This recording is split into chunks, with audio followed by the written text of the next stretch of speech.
What's going on, guys? Nick Lesagore here, Exit 12 Homebrew in the house.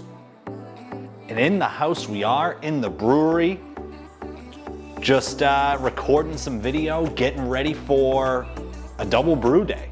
So let's chat about some things that we have going on, some things we bought, updates on life. We're covering it all. It is what it is, right?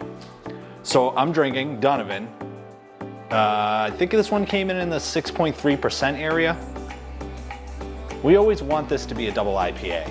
It's always been tough to get that level of efficiency in the Anvil 10.5 gallon, 240 volt. Oh, man. This thing's probably going on about a month and a half, 2 months old. Maybe even shorter than that. Drinking really well. If you don't keg, start kegging. We have our kegerator. I have mine here. Brandon has his at his house. 2-tap. I've shown it a little bit.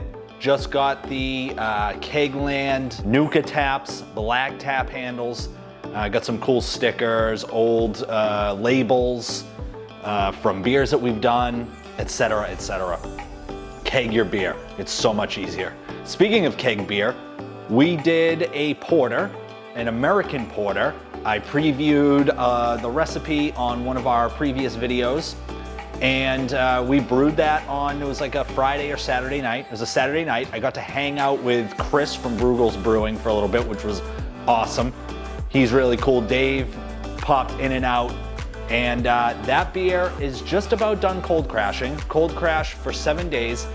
Starting on Friday, that's when I'm gonna pull it off of the fermenter and throw it in a keg. I took some footage of my brew day of the American Porter, so let's check some of that out.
Yeah, that was a fun brew day. Hit all my efficiencies above, which was really cool. First time that happened on the Anvil Foundry. So that means we're moving in the right direction with things we're doing, our processes, tightening them up here in the brewery. And speaking of brewing on the Anvil Foundry, we're gonna be doing a double brew day Sunday morning. Brandon is coming over.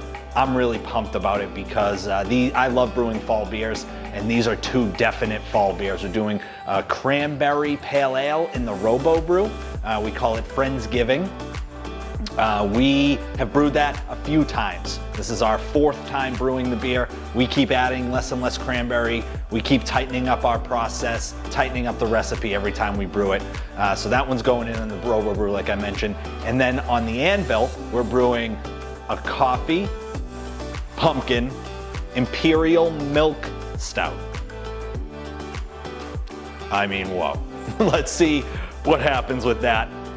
We're gonna be using real whole bean pumpkin coffee from a place down the street from me. And we're gonna be using a pound of lactose milk sugar in the boil. And we're gonna be experimenting with a couple of grains that we either haven't used in a while or grains that we've never used at all. So that's gonna be really fun. I'm really excited. And anytime we can have a brew day, I get really pumped. It's gonna be 10 more gallons in the kegerator. And we're gonna have some, there's nothing I like more on Thanksgiving than sitting on the couch and drinking some fresh homebrew that Brandon and I made. So I'm really, really excited about it. Minor updates on some new equipment that we purchased. I couldn't stand the old camera stand that we had. It only went up about 50 inches and it was really hard to get some footage of the brew day, of the boil, of us adding things in the boil unless both of us were here. And I ended up breaking that one. So it wasn't a great piece of equipment. So we actually shelled out some decent money for a good stand for the camera. This one goes up, I believe, 71 or 72 inches. It's made by Victiv. I got it on Amazon.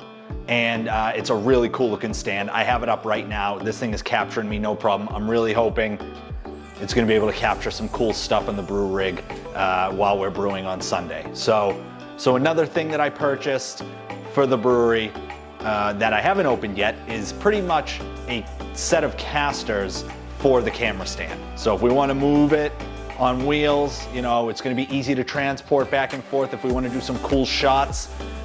You know, moving. The camera's not shaking because of my super shaky hands, which I'm sure you've seen if you follow our videos.